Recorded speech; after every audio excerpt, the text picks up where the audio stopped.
The plate shattered before it even hit the ground. Everyone turned. The clatter had cut through the chatter like lightning through silence. A woman, no older than 70, crumpled next to a corner table in the middle of the crowded restaurant. Chairs scraped back, but no one moved. Except for Noah. He was halfway across the dining floor before his mind had time to catch up with his legs. The polished tile was slick underfoot, but he didn't care. His apron flared behind him like a flag of urgency. Customers stared. The kitchen bell rang. Somewhere in the distance, a manager barked an order. But Noah knelt beside the woman. "Ma'am," he said gently. "Can you hear me? Don't move yet." Her hands were shaking. Her glasses had fallen off, cracked down one lens. A slice of lasagna was spread across the tile next to her. Her breath came shallow and fast, and her lips trembled.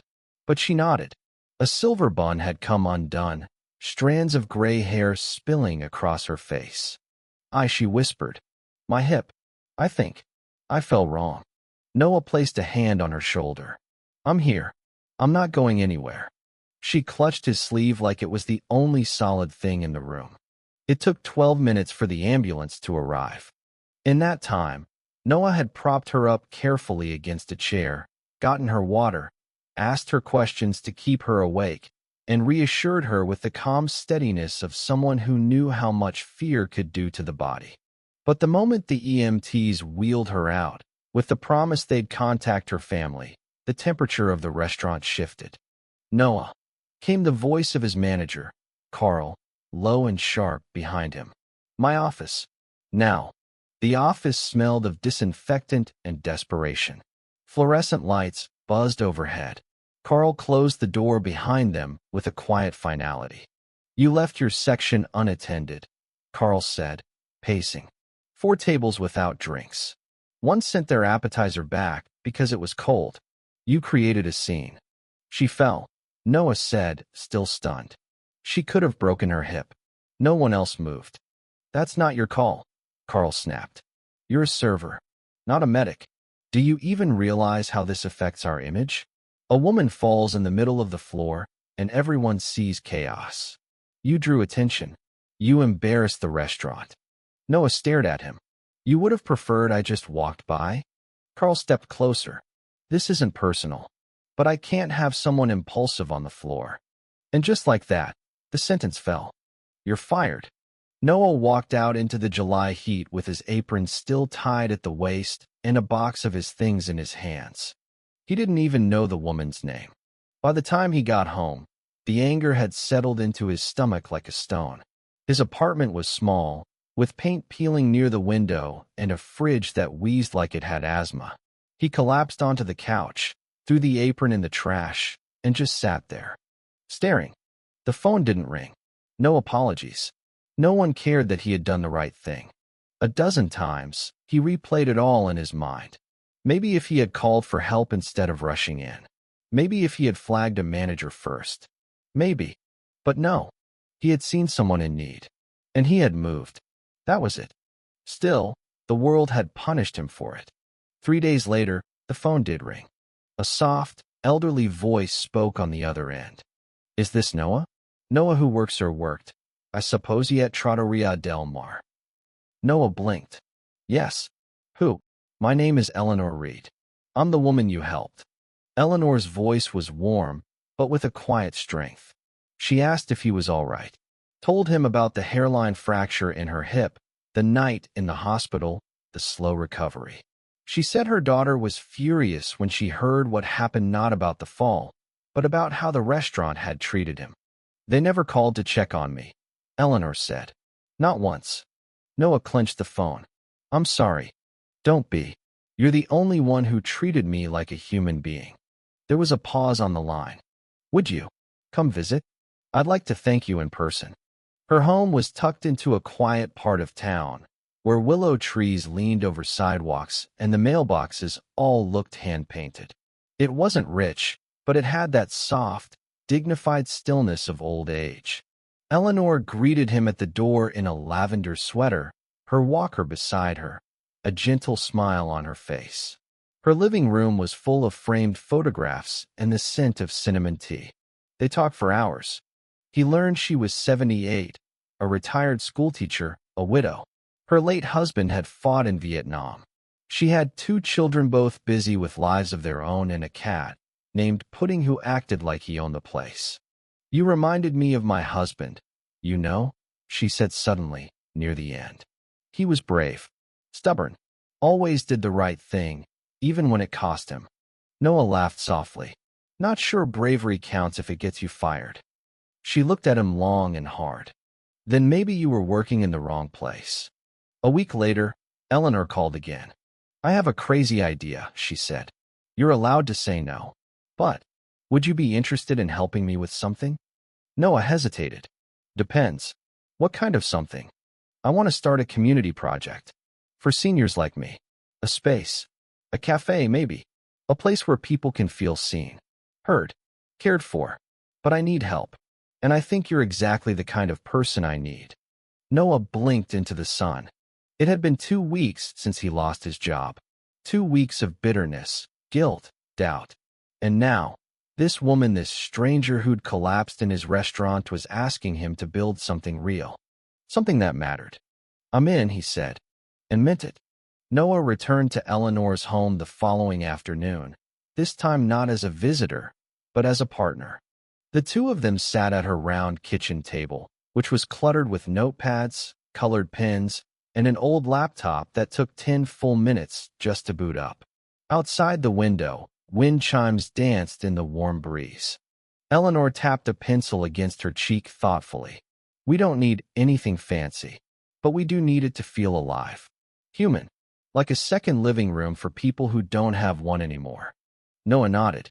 "Where they're not just tolerated but wanted." Eleanor smiled. "Exactly." They brainstormed for hours.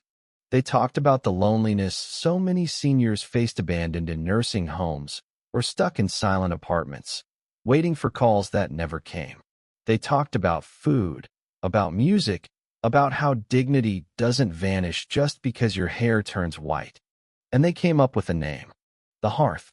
Because that's what they wanted it to be, a place people could gather around, like warmth in the middle of a cold world. But dreaming was easy. Doing was harder. Noah knew nothing about opening a business, much less a non-profit cafe for the elderly. He started researching in the evenings, poring over guides, taking online courses, scribbling down lists of licensing requirements, zoning laws, and food safety protocols. Eleanor handled outreach. She began calling old colleagues from her school district, church friends, and neighborhood contacts. She found people who were willing to volunteer. Retired nurses, bakers, artists, musicians. A young man who used to deliver her groceries offered to help design a logo. Slowly, like seedlings from a long dormant ground, something began to take root. But money was still the big wall. One afternoon, Eleanor surprised Noah by sliding a small envelope across the table. He opened it. Inside was a personal check for $10,000. Noah looked up, stunned. "You can't accept this." "You're not accepting it," she said softly. "You're investing it. In people like me. In the version of me that didn't get up after the fall. That's who this place is for." He hesitated. "What if it doesn't work?" he asked. Eleanor's eyes didn't waver. "Then we try again. Or someone else does. But we start something now. Because we can." With Eleanor's seed money, they rented a small corner space on Maple Avenue, just a 10-minute walk from the park and 5 from the nearest bus stop. It used to be a dry cleaner, long abandoned, but the windows faced the street and light poured in like honey. Noah rolled up his sleeves. He scraped grime from the walls, pulled up the stained tile, and painted every inch with soft, warm colors: burnt orange, gentle yellow, sky blue. He found secondhand furniture on Craigslist. Eleanor's neighbor donated an old, upright piano. A local florist gave them potted plants. Volunteers came in droves, some young, some old, most strangers at first. A 73-year-old carpenter helped build shelves. A teenage barista offered to teach Noah how to run an espresso machine. 2 sisters made curtains from fabric scraps. It wasn't sleek or trendy, but it felt like home. One afternoon, As Noah was sanding down a crooked table leg, Eleanor walked in with a newspaper in her hand and a gleam in her eye. "Look at this," she said, thrusting it toward him. It was the city paper. "Young waiter fired for helping elderly woman sparks community movement." There was a photo Noah and Eleanor, arms slung around each other's shoulders, standing in front of the cafe. Noah read it 3 times. "It's spreading," Eleanor whispered. "People are starting to notice." And she was right. Over the next few days, the phone started ringing. Strangers offering donations. Local bakeries volunteering leftover pastries. A retired jazz trio asked if they could play on Sundays. A nonprofit health clinic offered to send nurses twice a week for free checkups. Noah barely slept that week, but it wasn't exhaustion that weighed on him.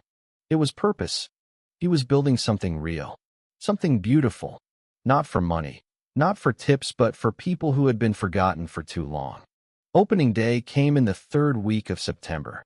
The hearth smelled like cinnamon, lavender, and fresh-baked bread. Sunlight filtered through gauzy curtains. A soft jazz record played on a vintage turntable. Eleanor stood by the door in a navy dress, her walker polished, her hair done in a neat bun. Her daughter, Anna, hovered nearby, looking equal parts proud and terrified. Noah looked around and felt his chest tighten. There were wheelchairs and walkers, couples holding hands, widows in their Sunday best, grandfathers smiling with crooked teeth, former teachers, war vets, secretaries, librarians, people with stories that had never been asked for in years.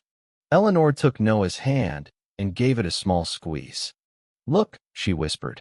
They came, and they kept coming. In the weeks that followed, the hearth became more than a cafe. It became a refuge. They offered free meals for anyone over 65.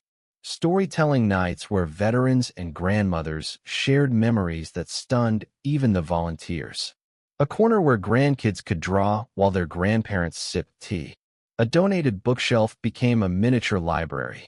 People brought photo albums, played chess, taught knitting classes.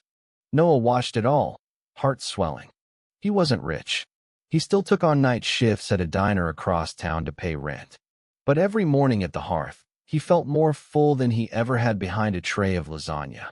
People remembered his name. People cried on his shoulder. People healed. One rainy Tuesday afternoon, Eleanor collapsed in the back room. Noah found her slumped in a chair, breathing hard, her skin pale. "Hospital," she gasped. "Don't argue." He didn't. She stayed for 5 days. "Pneumonia," they said. "Complicated by age." She was strong, but her body was slowing down. Noah visited every night. He brought her updates, pictures from the hearth, little notes from visitors. Eleanor listened with a smile, her voice rasping, but her eyes bright with fire. "I'm not done yet," she whispered. "You better not be," Noah whispered back. On the 6th day, the doctors released her with strict instructions to rest. But Eleanor had other plans. That Sunday, she returned to the hearth. The moment she entered, the entire room broke into applause. She was fragile, slower, but determined. And she wasn't alone. A group of regulars had arranged something without telling Noah. They stood near the piano with a framed plaque. Eleanor read it first, then handed it to Noah. He blinked. The Noah Reyes Humanity Award, presented annually to someone who reminds us what compassion looks like when no one is watching. Tears filled his eyes. He looked at Eleanor, who only smiled. "You didn't just help me up that day," she said. "You helped all of us stand a little taller." But it wasn't until later that night, long after the tables were cleared and the chairs stacked, that Noah finally allowed himself to cry. Alone in the kitchen, leaning against the counter, he wept not from sadness, but from something deeper, something that felt like coming home.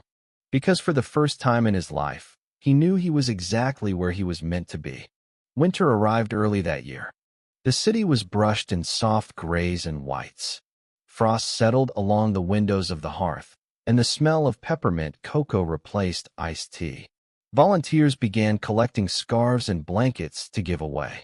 A retired seamstress taught others how to knit mittens. Someone donated a space heater shaped like a little fireplace, and every time Noah turned it on, the whole cafe felt like a hug. But with the cold came new challenges. Eleanor's health worsened. Her coughing returned. Some mornings, she struggled just to stand. Still, she insisted on coming in wrapped in wool, her hair thinner now, her eyes a little dimmer, but her spirit untouched. Noah worried, but she always waved him off. "You can't freeze a flame like this," she'd say with a wink. But deep down he knew. One particularly icy morning, the streets were nearly empty when he arrived at the cafe to open. He unlocked the door, turned on the lights, and began setting out chairs. That's when he noticed the envelope tucked under the register. His name was written on the front in soft, elegant script. Inside, a letter. "Dear Noah, if you're reading this, it means my stubborn heart finally gave up before my spirit did. Don't be sad. You and I both knew this was coming. I only hope it waited long enough for one last cup of cocoa and a laugh at your terrible latte art. I need you to know something. When I fell that day in the restaurant, I thought it was the end. The final crack in a long line of small, invisible fractures. But then you came. You held my hand when no one else would. And in that moment, you didn't just lift me, you reminded me that I mattered. The hearth exists because of that moment. Because you didn't look away. You once asked what would happen if this didn't work. It did. It worked more beautifully than either of us imagined. So here's what I need you to do. Keep it going. Keep the doors open. Keep the light on for someone who feels like the world forgot them. And when it gets hard, Dan, it will remember this. You didn't just build a cafe. You built a home. With all the love I have left. Eleanor." Noah didn't move for a long time after reading the letter. Then he folded it gently, pressed it to his chest, and cried until the sun rose through the frosted windows. The hearth held a memorial 2 days later. They cleared the tables and set up candles. People from all across the city came, some in wheelchairs, others with walkers, many with tear-streaked cheeks and full hearts. Stories were told. Songs were sung. Pictures of Eleanor at different stages of her life, young teacher, smiling mother, fierce organizer, lined the walls. Noah stood in front of them all. He held the microphone with shaking hands. "I thought I was saving her," he said. "But really, she saved me." There wasn't a dry eye in the room. In the weeks that followed, the hearth struggled. Without Eleanor's calming presence, something fell off. Donations slowed. Volunteers missed shifts. Noah worked 14-hour days, trying to keep it afloat. He cleaned, cooked, filled in at the register. The weight of responsibility hung heavy. He missed her laugh, her steadiness, her vision, and part of him wondered, can I do this without her?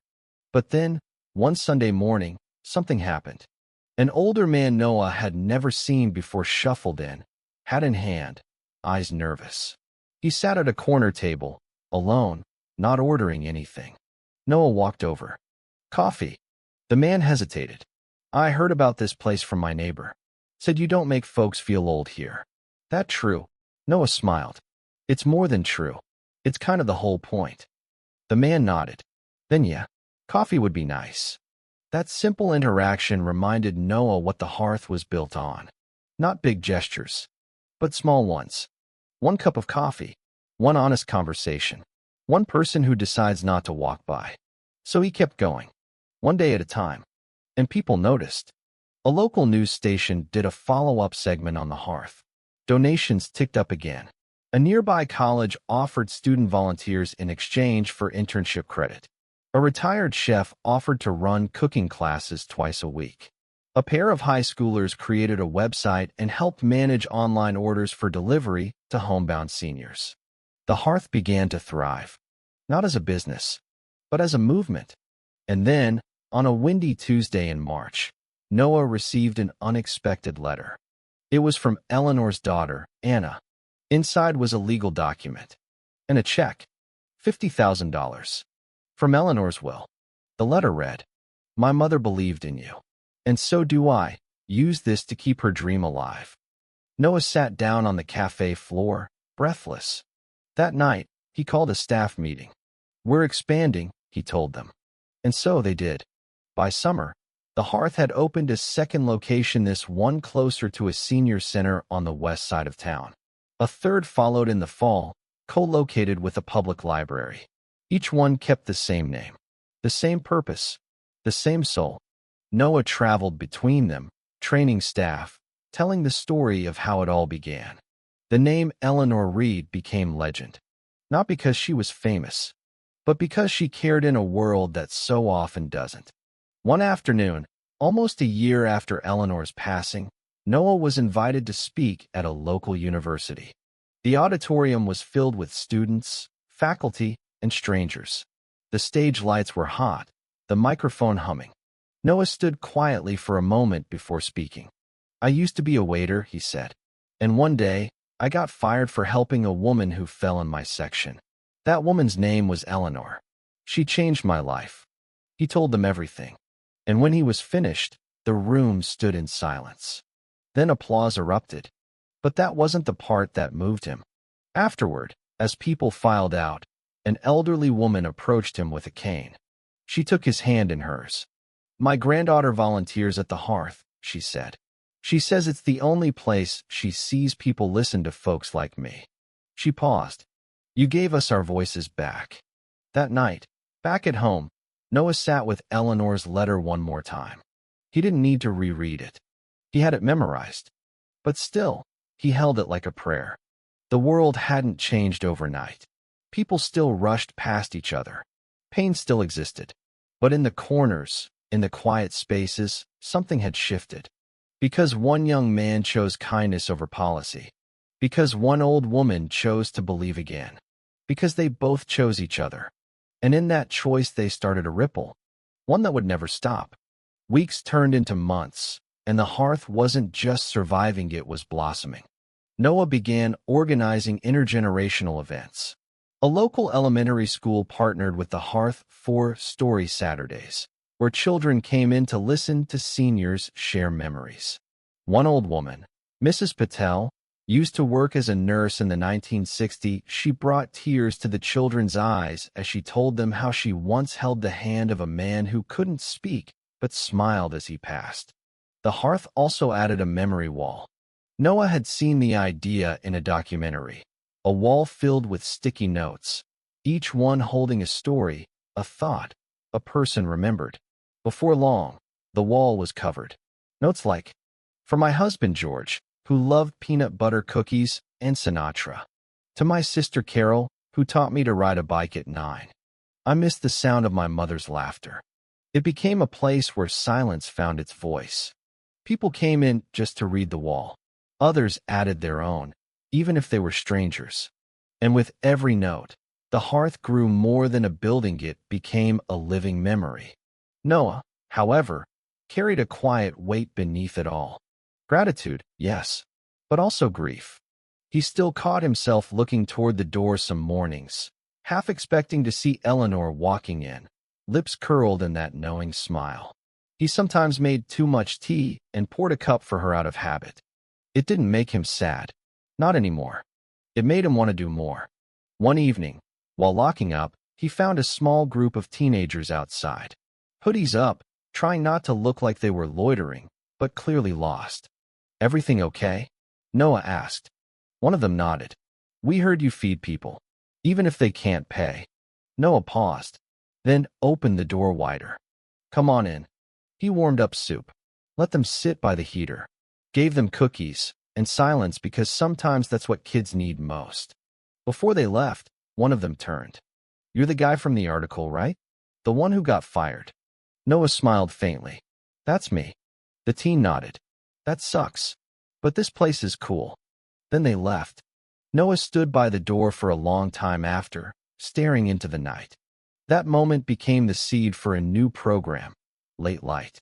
It was a weekly event on Friday nights where youth from rough neighborhoods or broken homes could come, eat, talk, or just sit quietly. No judgment, no questions.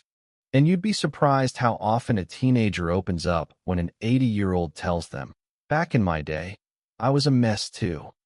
People from the two most ignored generations, seniors and teens, sitting at the same table, sharing fries and forgotten truths. It was messy, beautiful, human. As word spread, so did recognition. Noah was nominated for a local humanitarian award. He was invited to join a city council advisory committee for elder inclusion. The Hearth received a small grant that allowed them to install wheelchair ramps and add transportation services. He even got a letter from his old restaurant. Not an apology. Not really. But it said, "What you've done is admirable. We wish you the best." Noah didn't need more. The irony was sharp, though. He had been fired for caring. And that care had turned into a movement. On the one-year anniversary of Eleanor's passing, the Hearth hosted a citywide celebration called the Day of Light. They closed all 3 Hearth cafes to the public but not to the people. They opened the doors to the streets. Free meals, poetry readings, live music, elders teaching skills like embroidery and chess, children painting handprints on a community canvas.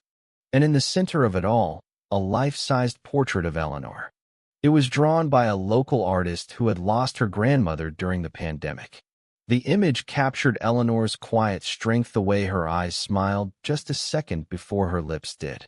Underneath the portrait, a quote: "It's never too late to begin again. All it takes is someone who refuses to walk by." That night, Noah sat alone in the original cafe after the crowd had gone. The dishes were done. The music had stopped. But the glow of the day still lingered in the air like steam from a warm kettle. He stood and walked toward the memory wall. Hundreds of notes now, some yellowed with age, some new. He pulled a pen from his pocket, stared at the blank side of a note, then began to write. "To the woman who showed me what real strength looks like. I hope you see what you started. I hope you'd be proud. I miss you." He folded it gently and placed it near the top, just beneath another one that read, "Because of you, I decided not to give up this week."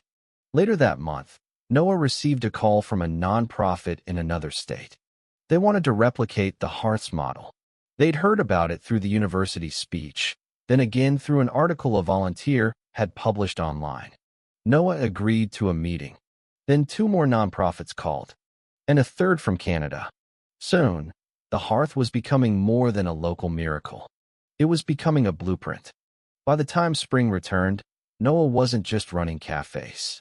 He was speaking at conferences, helping write grants, mentoring other young people who wanted to build spaces like the Hearth in their own towns. He never lost touch with his origins, though. He still wiped tables, still served soup on rainy days, still kept a drawer filled with peppermint candies for a woman named Mrs. Denton who swore they helped her memory. He didn't want fame. He just wanted to keep the light going. And Eleanor's voice, though quiet now, still echoed in his memory. "When it gets hard, Dan, it will remember what you're building." And sometimes, late at night, when the Hearth was empty and the world felt quiet again, Noah would sit at the counter and close his eyes. And he could still see her. That moment in the restaurant. Her hand in his. The silence in the air. And the decision that changed everything. A full 2 years after Eleanor's fall, the original Hearth Cafe still opened its doors at 7 a.m. sharp. And Noah, now 27 years old, a little more worn in the eyes but steady as ever, was there every morning, unlocking the door, breathing in the warmth of the place he helped build. The air always smelled faintly of cinnamon, coffee, and fresh beginnings. Outside, across the street, was a new mural painted by high school art students. It showed a hand reaching down to unearth a moment frozen in kindness. At the top, 3 words painted in bold: "Don't walk by." That summer, the Hearth expanded again, this time into rural counties where senior centers were few and far between. Partnering with libraries and churches, Noah and his team began launching Hearth Hubs, portable pop-up cafes built in donated spaces, bringing conversation and companionship to communities that had long been forgotten. One of the first hubs was set up in a farming town with a population under 3,000. When Noah visited for the launch, he was met by an elderly woman with a crooked smile and a fierce hug. "You remind me of my grandson," she said. He smiled. "Tell me about him." She did. And that was how every hearth began, with stories. By now, hundreds of people across the region wore hearth volunteer badges. Retirees, college students, former nurses, single moms, clergy, ex-cons looking for a fresh start. They all found purpose in the same quiet mission: make someone feel seen. One volunteer, a man named Jeremy, used to sleep on a bench 2 blocks from the cafe. Now, he ran inventory across all locations and had started night classes. "You gave me more than food," he told Noah once. "You gave me a reason to show up." The story had spread further than Noah ever imagined. A documentary crew approached him for a short film. He refused twice. He didn't want the story to be about him. But then one of the producers said gently, "It's not about you. It's about what kindness can do when it ripples." So he agreed, only if the focus stayed on the seniors, the volunteers, and Eleanor. The film, titled The Hearth, One Hand Reaching Down, went viral. It was shown in classrooms, at nursing home events. It was streamed in prisons, played on public television. Noah received emails from people across the country. "I cried watching this. I'm going to visit my grandmother today. I just signed up to volunteer at a senior center in my neighborhood." One even read, "I was going to take my life this week. Then I saw the film, and something in me said, wait. Just wait one more day." That letter hit Noah hard. He sat in the staff room and stared at it for a long time. The world could be so cruel, so overwhelming. But maybe, just maybe, small kindnesses really were enough to tip the scale. That night, he added a new plaque on the wall by the front counter, engraved in simple bronze. "If you're still here, you're not too late. We're glad you came." Noah's life had changed dramatically, yet some parts stayed comfortingly the same. He still lived in the same modest apartment, still wore the same old watch Eleanor had given him for Christmas 2 years ago, still had a chipped mug in his office that read, "One person can change everything." And every year, on the anniversary of the day Eleanor fell, he took the day off. He'd go to the park near her old house, sit on the same bench she used to love, and leave 2 paper cups of tea. One for her, one for him. And he'd talk, out loud. He'd tell her what had changed, who had joined, what stories had unfolded. How someone named Maria had finally started painting again at 91. How teenagers were now organizing their own hearth clubs at school. How a man who couldn't speak after a stroke started singing along to a Sinatra record during Tuesday jazz night. And how, somehow, all of it still came back to that single moment in the restaurant. That choice, that spark, that kindness. In the 3rd year of the hearth's life, Noah was honored with a National Humanitarian Award. He stood on a stage in Washington, D.C., dressed in a suit borrowed from one of the volunteers, and looked out at a sea of cameras and faces. But he didn't feel nervous. He just remembered Eleanor's words. "Speak from your spine, not your fear." So he did. "My name is Noah Reyes," he began, "and I was fired for helping someone who fell." A pause. "And it was the best thing that ever happened to me." He went on to share how the hearth wasn't built with money or fame, but with grit, grace, and a deep belief that no one should be invisible. He ended with this: "You don't need to start a movement. You don't need a cafe. All you need is to see someone, and to choose not to walk past." The audience stood. Some wiped their eyes. And in the quiet afterward, someone whispered, "That man changed lives just by noticing one." Years passed. The hearth became a national network. Other cities followed suit. Foundations funded new initiatives. Schools built mentorship programs inspired by its model. But Noah never lost sight of the truth. It wasn't about the buildings, or the plaques, or the press.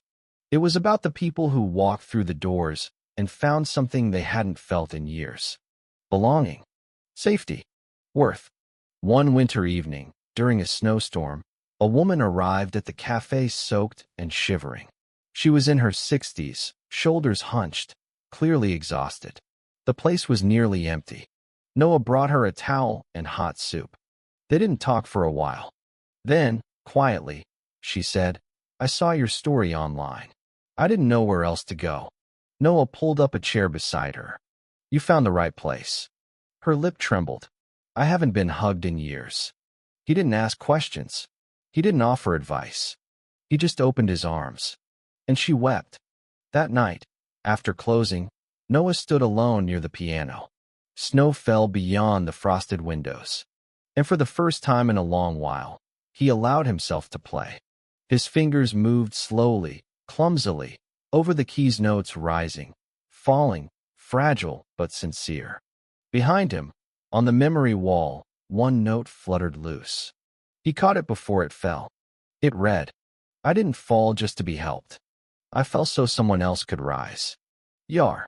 In a quiet corner of the cafe hangs a photograph. It's black and white. In it, Eleanor holds Noah's arm as they stand beside the very first hearth, both mid-laugh. Noah's apron is smudged. Her walker is parked to the side, but the light in their eyes, unmistakable. Underneath the photo, in engraved brass. Built not with money, but with kindness.